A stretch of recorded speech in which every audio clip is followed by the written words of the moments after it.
Syederalun ruas tol Sigli Banda Aceh atau Sibanceh, seksi 5 dan 6 Blang Bintang Baitussalam per 1 Mei 2023 kembali ditutup, meski sebelumnya telah dibuka pada 15 sampai 30 April lalu.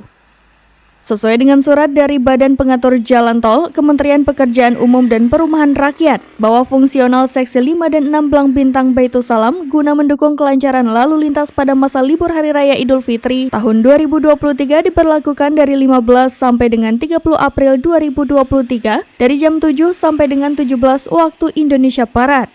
Namun sejak Minggu 30 April 2023 pukul 17 waktu Indonesia Barat, seksi 5 dan 6 Blang Bintang Baitussalam akan kembali ditutup sampai dengan keluarnya Permen PUPR atas penetapan pengoperasian seksi 5 dan 6 dan arahan dari pemegang regulasi jalan tol. Amatan serambi di lokasi seksi 6 Baitussalam, pengelola sudah memberikan pagar penghalang untuk pengendara masuk ke dalam tol.